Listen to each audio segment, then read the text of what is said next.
आप देख रहे हैं ENI live next generation media.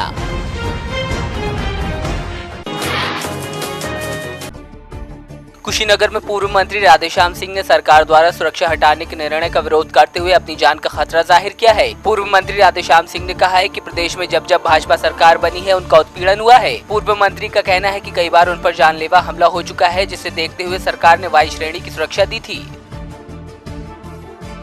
1996 से मैं निर्दल विधायक रहा और प्रदेश सरकार में मैं प्राक्कलन समिति का सभापति भी रहा और मंत्री भी रहा और लगातार मेरे साथ सुरक्षा लगी रही। अचानक सुरक्षा वापस ले लेना मेरे जान को खतरा बना हुआ है।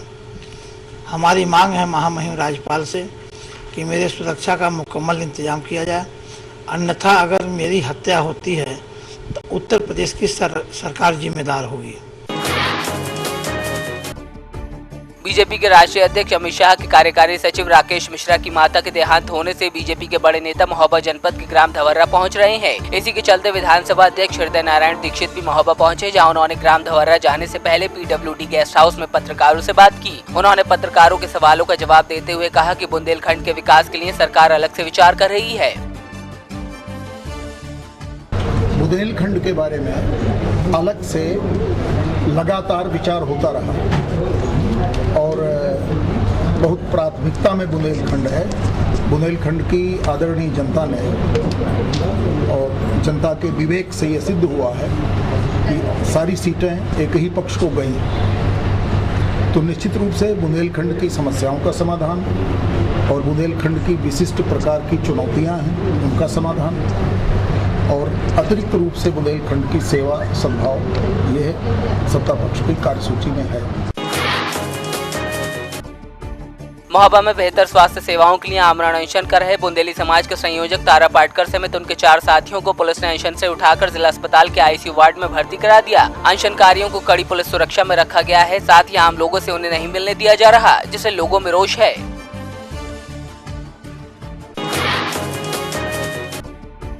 एटा में सांसद राजवीर सिंह ने होटल शिखर में प्रेस वार्ता की। इस दौरान पत्रकारों ने उनसे पूछा कि सपा नेताओं ने मिलकर जिलाधिकारी एटा विजय किरण आनंद का ट्रांसफर करा दिया। इस सवाल पर सांसद ने कहा कि ट्रांसफर करना मुख्यमंत्री का विशेषाधिकार है और इसमें कोई हस्तक्षेप नहीं करता। गौरतलब है कि जिलाधिकारी विजय किरण आनंद ने अपने कार्यकाल के दौरान एटा में भ्रष्टाचार के खिलाफ कड़ा रुख अपनाया था। सच्चाई जो है मैं बता रहा हूँ आपको। मेरी जब बात हुई, किसी से बात हुई है मेरी, उन्होंने बड़ा सोच समझ के IAS का डिसीजन लिया है। किस आधार पर ट्रांसफर हुआ, किस पर नहीं हुआ, ये मुख्यमंत्री का अपना विषय है, वहाँ हमें कुछ नहीं कर सकते थे। लेकिन ये कहना सत्य नहीं है कि मैंने हटवाया। मैं तो DM साहब को जानता भी नहीं। मैनपुरी के किशनी स्थित पुराने विदुना बस स्टैंड ग्वालियर बरेली मार्ग के किनारे बनाए गए नाले नगर पंचायत की उपेक्षा का शिकार हैं। इन नालों की सफाई नहीं हो रही, गंदगी से नाला बजा रहा है, लेकिन नगर पंचायत को इसकी परवाह नहीं। गंदगी से भरा नाला बीमारियों का सबब बन सकता है। इसी के चलते आसपास के दुकानदारों ने इस अव्यवस्था के खिलाफ प्रदर्शन किया।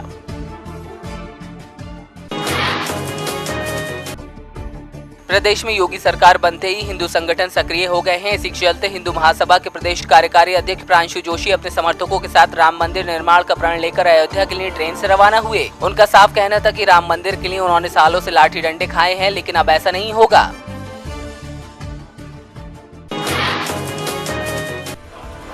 सीतापुर में हत्या का सनसनीखेज मामला सामने आया है। दबंगों ने खेत की रखवाली करने जा रहे वृद्ध की धारदार हथियार से गला रेत कर हत्या कर दी। हत्या की वारदात से इलाके में सनसनी फैल गई। वारदात के पीछे की वजह जमीनी विवाद बताई जा रही है। फिलहाल पुलिस ने 2 नामजद लोगों के खिलाफ मुकदमा दर्ज कर लिया है।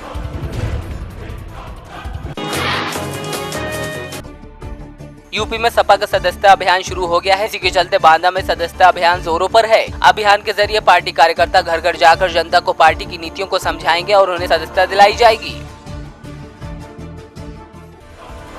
बांदा में सरकारी हैंडपंप से पानी लेने को लेकर हुए विवाद में कुल्हाड़ी के हमले से गुरुवार को घायल हुए युवक की इलाज के दौरान 2 दिन बाद कानपुर में मौत हो गई। वहीं युवक की मौत के बाद आक्रोशित परिजनों ने हत्या आरोपियों की गिरफ्तारी और आर्थिक मदद की मांग को लेकर बबेरू कोतवाली कस्बे के चौराहे पर जाम लगा दिया। करीब 2 घंटे की मशक्कत के बाद प्रशासन ने जाम खुलवाया।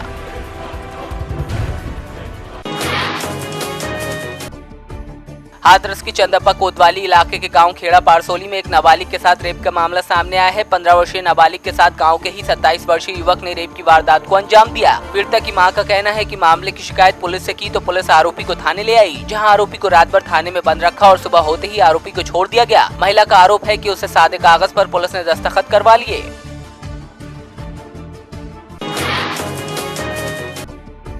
बरेली के शीशगढ़ में बिजली की समस्या को लेकर लोगों में रोष है। इसी के चलते कस्बे के लोगों ने बिजली विभाग के खिलाफ नारेबाजी करते हुए पुतला फूंका।